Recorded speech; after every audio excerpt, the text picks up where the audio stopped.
পেজার ও ওয়াকিটকিতে বিস্ফোরণ ও হত্যার পর বৃহস্পতিবার লেবাননের দক্ষিণাঞ্চলে ব্যাপক বিমান হামলা চালিয়েছে ইসরায়েল।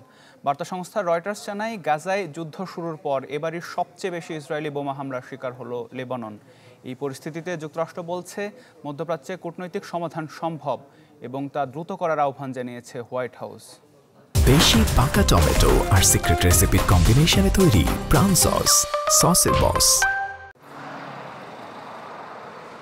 হিজবুল্লাহ সদস্যদের ব্যবহার করা পেজার ওয়াকিটকি বিস্ফোরণের রেশ কাটতে না কাটতেই লেবাননের দক্ষিণাঞ্চলে মুহুর্মুহু বিমান হামলা চালিয়েছে ইসরায়েল।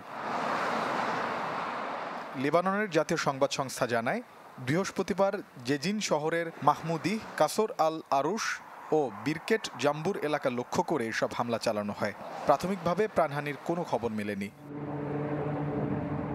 বার্তা সংস্থা রয়টার্স জানায়, গেল বছরের অক্টোবরে গাজা যুদ্ধ শুরুর পর এবারই লেবাননের সবচেয়ে বেশি বিমান হামলা চালিয়েছে জায়নবাদীরা। ইসরায়েলি সামরিক বাহিনী জানায়, দেশটির বিমান বাহিনী লেবাননে প্রায় ১০০টি রকেট লঞ্চার ও অন্যান্য অবকাঠামোতে হামলা চালানো হয়েছে।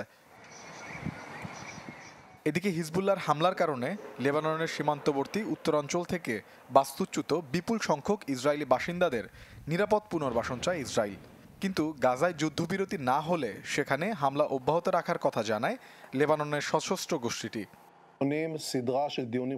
আমাদের লক্ষ্য ইসরায়েলের উত্তরাঞ্চলের বাসিন্দাদের নিরাপদে বাড়ি ফেরানো। হিজবুল্লাহ হামলা অব্যাহত রাখলে এর জন্য তাদের চড়া মূল্য দিতে হবে। তাদের বিরুদ্ধে আমাদের সামরিক কার্যক্রম অব্যাহত থাকবে।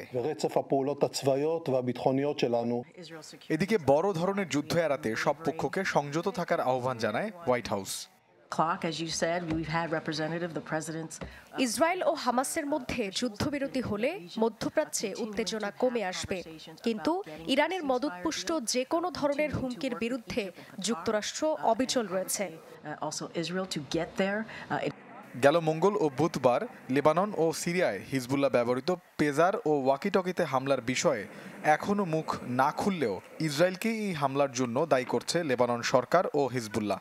এ নিয়ে দুই দেশের মধ্যে বেড়েই চলেছে উত্তেজনা।